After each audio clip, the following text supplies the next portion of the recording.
আজি আপোনালোকক কেইটামান ধুনীয়া কথা ক'ম। মাত্ৰ ভিডিঅ'টো দিছোঁ যাতে আপোনালোকে আমনি নাপায়, কিন্তু গুৰুত্ব দিব কিন্তু মোৰ কথাখিনিতে। এখন কিতাপ, যিখন কিতাপে আপোনালোকৰ আচলতে মনবিলাক পৰিৱৰ্তন কৰিব পাৰিব বা আপুনি সুখী হ'ব পাৰিব। আপুনি শুনি যাওক মোৰ কথাকেইটা। সুখনো কি? ইয়াৰ সংজ্ঞা কি? সুখ এক মৰচিকা মাথোন। ইয়াক খেদি ফুৰাহে যায়, ই কদাপি ধৰা নিদিয়ে। আপুনি কতবাৰ মনে ভাবিছে সেই নতুন মডেলৰ গাড়ীখন ল'ব পৰাহেঁতেন মোৰ হাত মিটি গ'লহেঁতেন, মই সুখী হ'লোহেঁতেন।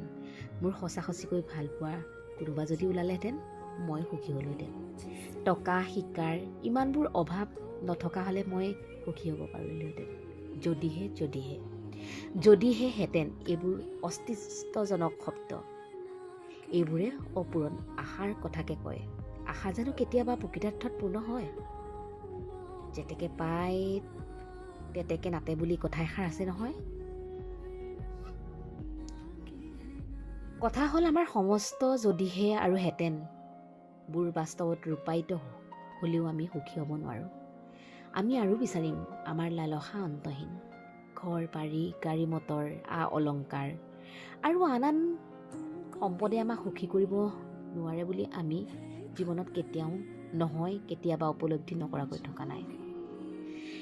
এজন ডেকা মানুহৰ কথা কবিয়ে বা লেখকজনে কৈছে, তেওঁ বহুত দিন ধৰি এখন ফেৰাৰী গাড়ীৰ সপোন দেখিছিল। নতুন গাড়ীখনৰ ষ্টেৰিঙৰ পিছত নিজকে বহুৱাই তেওঁৰ কত যে কল্পনা, কত যে আশা। এদিন তেওঁৰ সেই আশা পূৰ্ণ হ'ল। চাকৰিত তেওঁৰ নতুন প্ৰমোচন হ'ল, দৰমহা বাঢ়িল।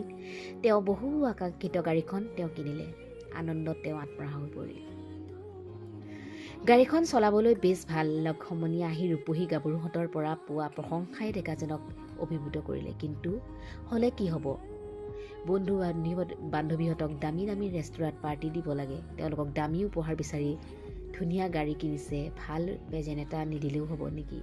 পাৰ্কিং এটেণ্ডেণ্টবোৰেও মোটা টিপ বিচাৰে, সিহঁতকো খোজ মেজাজত ৰাখিব লাগে। ইতিমধ্যে ফেৰাৰীৰ ছাৰ্ভিচিঙৰ দিবই হ'ল।